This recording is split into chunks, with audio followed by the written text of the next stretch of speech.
The commodities boom is nowhere to be seen in the latest jobs numbers. Unemployment was a steady 4.9% in May, but there's been a big fall in full-time jobs. Analysts say it's the latest in a growing list of weak data, which all suggests the Reserve Bank won't put up interest rates just yet. Here's Philip Lasker. The analysts are scratching their heads, but the policymakers will have furrowed brows. We're still waiting for the mining capex boom to really sort of drive the economy further, and in the meantime, the stimulus from monetary and fiscal policy has now been unwound. Overall, 7,800 jobs were created, all part-time. The biggest surprise was a 22,000 drop in full-time jobs. That followed the loss of more than 57,000 the month before. Together, that's the biggest fall in full-time jobs since the height of the global financial crisis 2 years ago.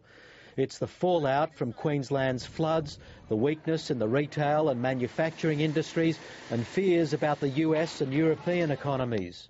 The labour market is a little shaky because the world markets are still very uncertain. The US economy is still not clear whether it's going to go through a double-dipped recession.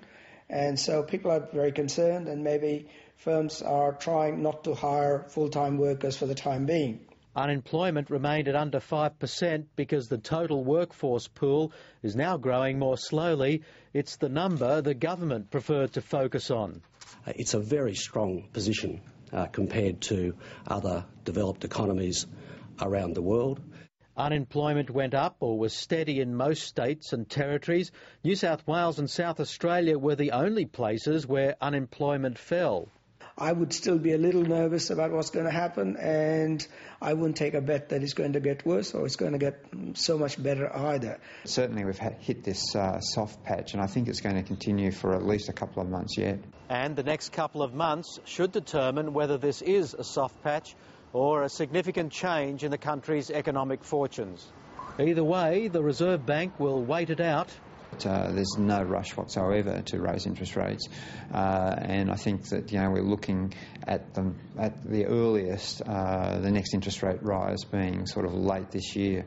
At least not until the mining boom comes to the rescue.